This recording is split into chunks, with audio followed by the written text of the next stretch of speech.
Bonjour à tous et bienvenue dans ce flash d'information. Et on démarre avec les activités du président de la République, Alassane Ouattara, qui a échangé jeudi après-midi avec une délégation du district autonome d'Abidjan et des 10 régions de l'Est, du Sud et du Sud-Ouest de notre pays. Cette délégation est venue exprimer sa gratitude, sa reconnaissance et sa loyauté au chef de l'État suite à la promotion de plusieurs de ses cadres aux hautes fonctions de l'État, notamment la nomination de M. Patrick Achi en qualité de Premier ministre. Le président de la République a en retour salué l'importante contribution des cadres et des populations du district autonome d'Abidjan ainsi que de 10 régions de l'Est, du Sud et du Sud-Ouest au développement de notre pays et à l'amélioration des conditions de vie de nos concitoyens. Le chef de la délégation de l'Union européenne en Côte d'Ivoire était mercredi dernier à la primature. Au terme d'un entretien avec le Premier ministre Patrick Achi, Jops von Kirchmann a annoncé l'accélération et la simplification des procédures d'appui de l'Union européenne au financement du Plan national de développement PND 2021-2025 et ont pris part à la rencontre les ambassadeurs de la Chine et des États-Unis.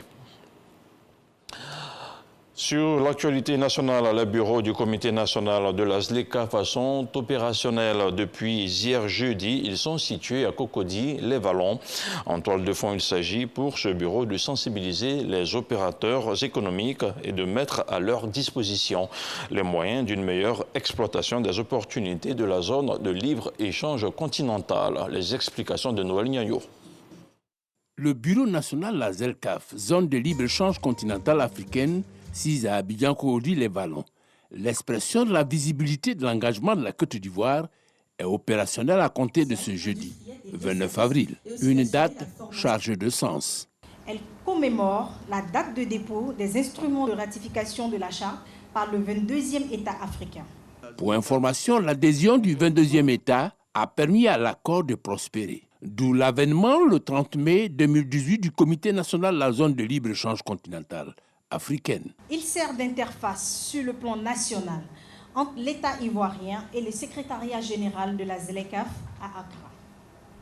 À ce titre, il est chargé de promouvoir l'accord au niveau national, contribuer à l'élaboration des stratégies nationales, traiter les questions liées aux négociations et à la mise en œuvre de l'accord, contribuer au renforcement de l'expertise nationale dans le domaine du libre-échange, recueillir les propositions des acteurs nationaux en vue d'une meilleure participation de la Côte d'Ivoire aux négociations.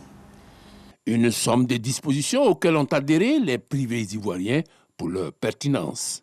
Nous tenons à vous rassurer quant à la prise de conscience du secteur privé ivoirien sur les enjeux de compétitivité, voire de survie de leurs entreprises à l'avènement de cette zone de libre-échange. Il s'est engagé à travers des projets et activités de sensibilisation, de formation sur les différents mécanismes et instruments mis en place pour un accès facile et bénéfique à ce grand marché. Ce grand marché de plus d'1 milliard de consommateurs a ses exigences. D'où l'invite du ministre du Commerce et de l'Industrie pour une meilleure exploitation de leurs maisons. La Côte d'Ivoire fait partie des rares pays, sinon le seul pays qui met un local à la disposition du secteur privé, de la société civile.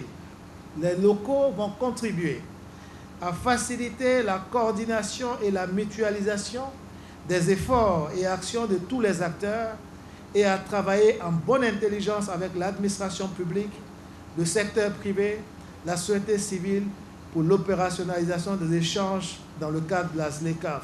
La ZLECAf, zone de libre-échange continentale africaine, c'est à ce jour 54 signatures, 36 dépôts d'instruments de ratification sur un total de 55 États.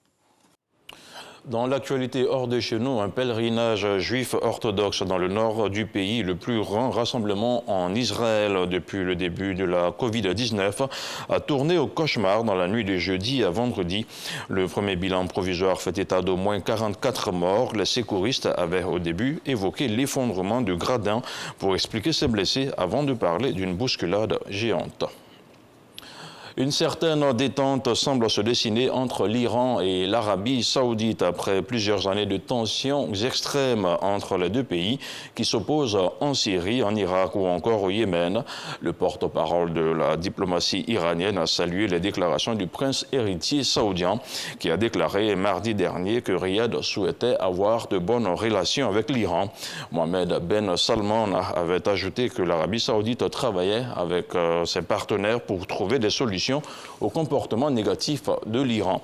Et on termine avec du sport. Les Jeux Olympiques de Tokyo 2020 pourraient avoir lieu à huis clos, a déclaré ce vendredi la présidente du comité d'organisation à moins de 3 mois de l'événement reporté à cet été, faisant le vœu de JO sûr. Selon la présidente du comité d'organisation, les Jeux ne seraient pas un succès que si les organisateurs protégeaient complètement les athlètes et la population japonaise. Fin de ce flash d'information, on se retrouve à 13h.